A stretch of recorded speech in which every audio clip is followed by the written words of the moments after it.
Party se yauraga Yaisna yumda halakle laizadi Mr. Yaihenna Yaisna da propose tawri haibagi pau phangbada yamna thina harawse wari liyu haina Yaisna da grigri ta ami wari liyu haibe Yaisna aidi lida biyaroi haisine aina nangonda wari lirise mangarak tarurakti suramani ayamna taliko asi hairamaga barum de iruzaba changkhre asamna Yaisna magi bat taptuda hiptharaga wakhal khanba hokre Mr. Yaihenna propose tawramdaida makhoi ani sanaki warindo ningsinga e Mr. Yaihenna haira e nupa phabisige haigatliba mamaise namtheke hairadi aina siliba program se siyengo ex boyfriend amada Paraga maina tambiba haibasu tage Mr. Yaihenna hairiba wandada Yaisna su yakre masana yana nupadagi manakta changsilkhre Mr. Yaihenna mayangi mamangda haira e anoba sariba building sida aikoi anigi nungsibagi prop oiradabane anindagi matawdada thanildi masa matomda proproksa ko haibada oire asumna Yaisna da asengmamaki guest tokhiba nate maya mamangda sumna tangi manaba acting tokhiba ngaktani Yaisna na ba taptuda hiptharaga ngasai thokhiba thodosingdo ningsingakpani Yaisna masinda tapna soli masigi nupase ainadi yamna ego satpa yamna kaksaba nupa amane khalubane yam aruba tanphamdadi nupa yamna thoe si haina nupaduna ngasai sibikhiba khutopto thangatuna yengi Yaisna na khutopto longthoki hek tawbaga nanthokutuna khara paithokutuna takhre Yaisna ipa pakhatna karomda paikrabano haibasu khangawdre tanja atuda laijasu changai toileki hidak behi anoba ama laire ena laija toileto sengtokpa horai Yaisna do mathakan na sari laija toilet sengba loiraduna haire nang iruzabadadi khudopto lawtho'uko amuk mangkhini Yaisna peri tawraga nang asaina haira uyadra mangkhrene to Yaisna makhuto thangalai laisasu mamito lawtholaga anido khudop koi thiba horai aduba thiba phangdre toilet yengadamadusu laisana sengtokpada ising haithakre Yaisna upai leite misoda khudoptuga design manaba thirage haina khankhre laisada hangai laisa sel kayamu oine 10 carat muti hene Yaisna wado tabada maminto amuka hena lawthokre Yaisna phaijamna makokto kupsilaga matha sabado yam kanna khangi laisasu phone yengna changi Yaisna da hairang lammi anawa paw ma leire khudo phangabro natte nangi article ama internet ta khwaidagi yamna senta wena thagale 3 million comments hen khriaina haire Yaisna da peri ai thawai amna nugaite blanket to amu kupsilaga leke asumna mathangi ayukta Yaisna gi khangna sanaba mari mata mayama kol pangto to silai hairanga blanket to amu kupsilaga leke asumna mathangi ayukta Yaisna gi khangna sanaba mari mata mayama kol pangto to silai photo kamina sibo haibro lo loge Mr. Yaihenna haina biyu bo haibane embrace to biyu haina bumaro nama Yaisna mayamdagi wada tabada makokto ungsaw heksaw thoi ngaiha tumdarabada Mr. Yaihenna laktuna property matpagi ne haiduna Yaisna phaba lakpagi mangthau mangami Yaisna do mathathina saba haibada oire tanjadunda kolama sulai Yaisna hanaduna yengdaba makai call do fat paikhali. Aise doctor ne. Ai emergency tawde. Loan piba mi sunate. Online burger sunate. Sangabagi invitation su ai lawjade. Yaisna magi thokpa pungang da ngangi asomdagi Mr. Yaihena. Ai Mr. Yaiheni ne. Yaisna gyan khangta tai tumin lei. Mr. Yaihena amu makha tarai. Ngan bagi haksang da improve khara di lai. Wakal khara nungai bagi mata ule. Asipumba Dr. Yaisna gi mateng nani. Project award ama pizagi haina call to zarpani.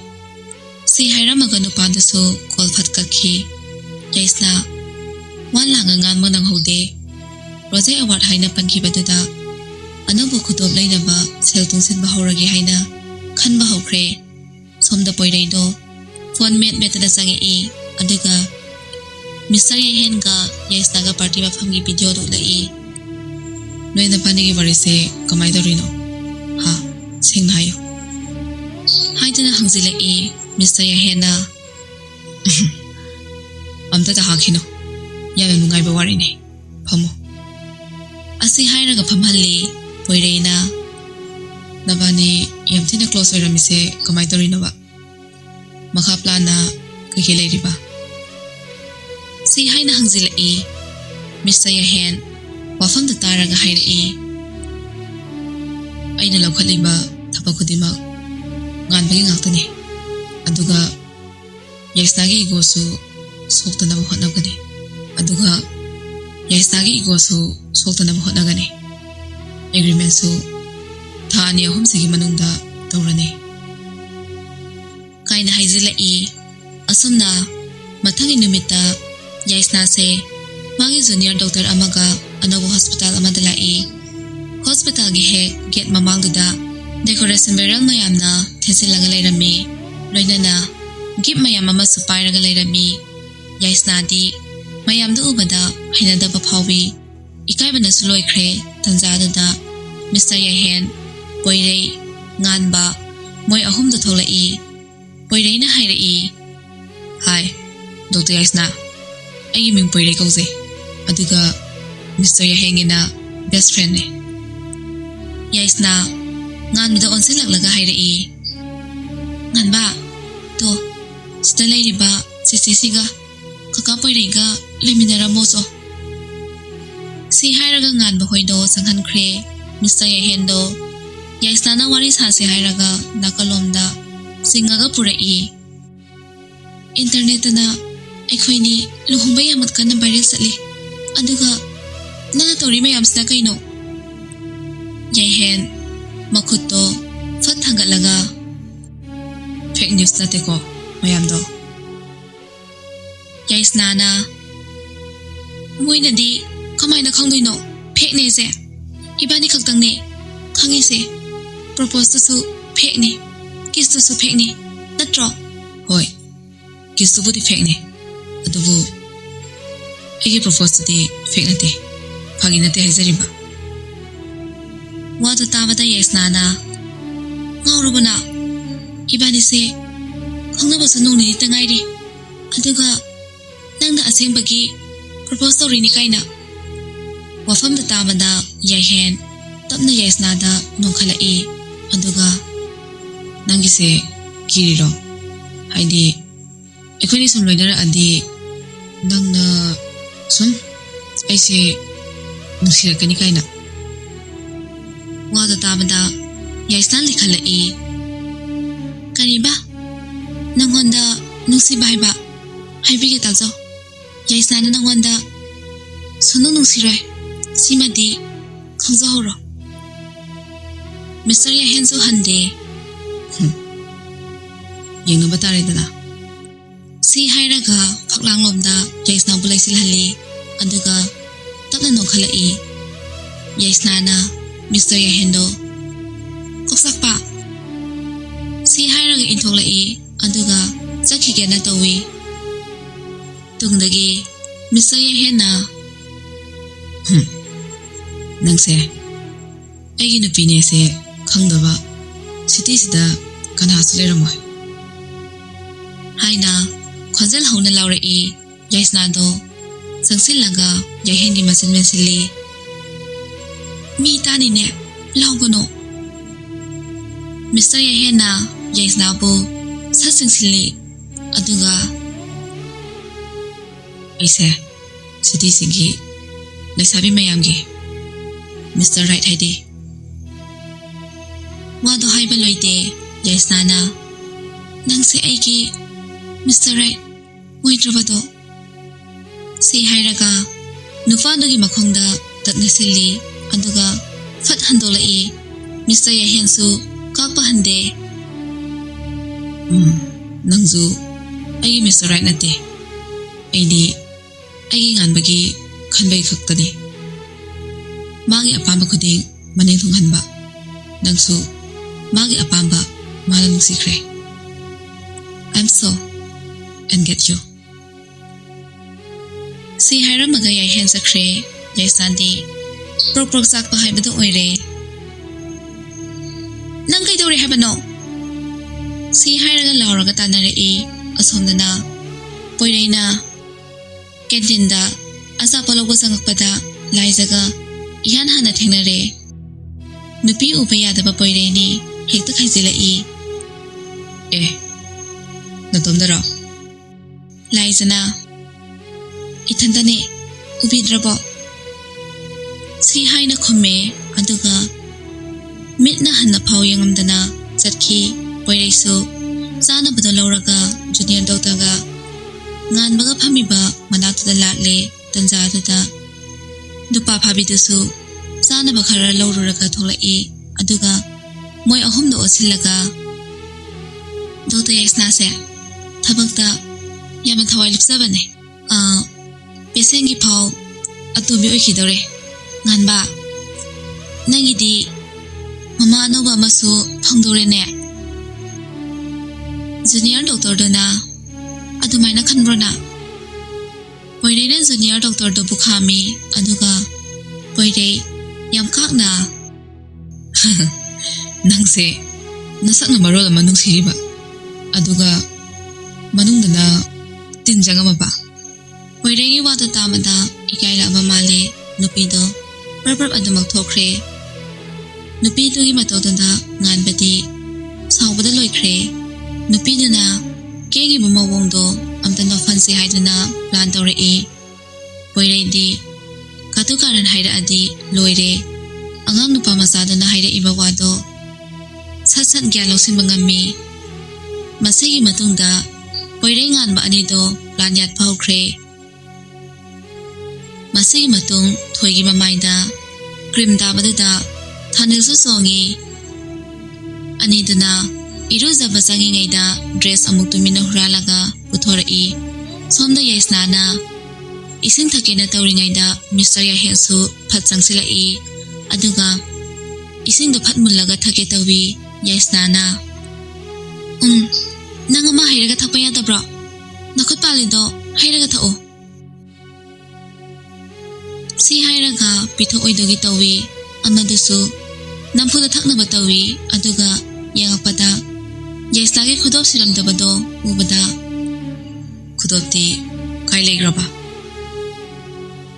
ꯈꯨꯗꯣꯞ ꯄꯜꯂꯛꯄꯗꯨꯗ ꯌꯥꯏꯁꯅꯥ ꯈꯪꯇꯦ ꯍꯦꯛꯇꯦ ꯊꯛꯈꯤ ꯅꯣꯛꯐꯦꯠ ꯇꯧꯔꯒ ꯏꯁꯤꯡꯗꯣ ꯁꯠ ꯂꯥꯟꯁꯤꯜꯂꯤ ꯈꯨꯗꯣꯞꯇꯣ ꯑꯩꯅ ꯌꯥꯝ ꯇꯥꯡꯃꯟꯕꯗꯨꯗ ꯁꯤꯔꯛꯇꯕ ꯌꯨꯝꯗ ꯂꯩꯍꯧꯋꯦ ꯏꯁꯤꯡꯗꯣ ꯊꯛꯄ ꯂꯣꯏꯔꯒ ꯃꯤꯁꯇꯔ ꯌꯥꯏꯍꯦꯟꯅ ꯆꯨꯝꯃꯦ 15 ꯀꯦꯔꯦꯠ ꯍꯦꯟꯅ ꯆꯪꯉꯒ ꯁꯥꯕ ꯗꯥꯏꯃꯟ ꯔꯤꯡꯁ ꯊꯝꯖꯤꯜꯂꯤꯗꯣ ꯌꯥꯝꯅ ꯐꯩ ꯌꯥꯏꯁꯅꯥ ꯅꯣꯛꯐꯦꯠ ꯇꯧꯅ ꯑꯗꯨꯃꯛ ꯇꯥꯏ ꯑꯗꯨꯒ ꯐꯣꯟꯗꯣ ꯂꯧꯊꯣꯛꯑꯒ ꯖꯨꯅꯤꯌꯔ ꯗꯣꯛꯇꯔꯗꯨꯗ ꯐꯣꯟ ꯇꯧꯋꯤ ꯂꯦꯝꯕꯤ ꯀꯥꯏꯗ ꯂꯩꯒꯦ ꯉꯥꯟꯕꯗꯣ ꯋꯥꯁꯔꯨꯝꯗ ꯆꯠꯈꯤꯕꯅꯦ ꯍꯥꯏꯅ ꯃꯈꯣꯜꯗꯣ ꯂꯂꯠ ꯇꯧꯔꯒ ꯍꯥꯏꯔꯛꯏ ꯋꯥꯗꯣ ꯇꯥꯕꯗ ꯌꯥꯏꯁꯅꯥ ꯀꯔꯤꯒꯨꯝꯕ ꯊꯧꯗꯣꯛ ꯑꯃ ꯁꯣꯏꯗꯅ ꯊꯣꯛꯑꯝꯃꯒꯅꯤ ꯈꯪꯗꯅ ꯐꯠ ꯀꯣꯜꯗꯣ ꯊꯝꯃꯤ ꯃꯤꯁꯇꯔ ꯌꯥꯏꯍꯦꯟꯒ ꯃꯈꯣꯏ ꯑꯅꯤ ꯋꯥꯁꯔꯨꯝ ꯌꯧꯅꯕ ꯂꯥꯛꯅꯕ ꯇꯧꯋꯤ ꯁꯣꯝꯗꯅ Thoiga Thanilga iruzaba loire dress leiramdabaduda matha khangsa hek sagalai upai laite Thanil towel duga tholai atai sat mayamdagi mamangda sope tansadunda Yaisna Mr. Yaihenga ani dusu washroom da yosilakle tawriba thaba khodimak Yaisna na tawhaline khankraba male nupisina sutta sawgalai Nangna sinma ngaqtani haiduna sangsilake tawi Thanil lakhami Mr. Yahena adumna hekta pangai habis tawguno aduga Yaisna tainabagi wakalon dumaso thado wafam se hairaga Yaisna gi khuttu singaga washroom lagi tholakpada poirei amu thengnare poireina yamna interesting oiba male hodro haiduna hangsilai Mr. Yahena nganbada asigumba karan se loden tambi leire nangna wada tamada poireina as aina tambi panate manane tambirise asuna namidangi matamni poirei yamna mut oiraga lai Yahena Fatlangna aga Prithvi pumbagi awaba puraga lakpai mawong tawrisa nangna Ipado nangi video do yengubadagi makok yam kanna sikhaure yam kanna laikhal hauribane asi hairaga wari litharai poiregi thamba secretary dagi hauraga atai staff nupi kheiloina mahaki mapana sindoklamle imung sigilam thumda mitadaba amadi Thamoi sengbi mahaki masanupagi nupi oigani haiba wafam sisu mapana hairai wafam sikeni poireina Prithvi gi waba kotlom puraga lakpagun tawrise asumna mathangi numita poireise magi office ta lakle aduga anawa nupi ama koidaba yadabani haibagi pandamda laklibani leiramba nupi khaido khaiba horai office simangtada laisu leirambani poireina nupi khudingi khaibada ubada laisana nang para amadi tambige khangnidana nupi da khaige toropa khuding laisana changsi dana thugai baurai kebu kesina bro kapu kapsina bro masidagi poirei ki mityengse laisada oina thamkhre laisada romance tawsilai laisana aise iyade ya panupine su khangado aduga aigi nusibasisu irai laina nangna phangba ngamgani su khangano si hairaga nupado into amaga sakhige tawi aduga poireina laijadu khame nofet tawna dringam tangdi laijaram gedana laijasu amana di yaroi adudi wanmu kumbane poirei su hande yam kakna aigi branch da laiba paidagi special laiba aina ngolda soidana pithake nang amutang thakpada nghauraga tagani yam kakna hairai aduga sigi matungda poirei se yu ngawman bana chatpa phawbo ngamda khai laijana shor singaga puthorai laijana kari nungi haizarubano haibado thokre ai laija nupada senada bandi yadrabanina gari ama pharaga anakpa hotel amada lakle anido hotel da punna sangai mathangi numita poirei hogalai si amada laija haina tharaga si adidasu apple kiss ama mamita halaga thamami adubu laija di sakre poirei nupi siga ahing lekminai haibadudi khangi adubu kari thoki ke haibasidi khangde somdana Yaisna paisa kamai tangani haibase khali lambida satpa phau murum solaga chali somlakpada hodong ama uthata lairambada ure madu ubada changsiluna hodongdo lauthabige na tawi hodongdo lamge tawbada hensi group ki khujidu mu ulai khudopau gyanmen tadre si amu kaidan topatare hairaga khujindo lauthotuna pocket hapsinkhre khujindo hek hapsinkibaga hodongdo lami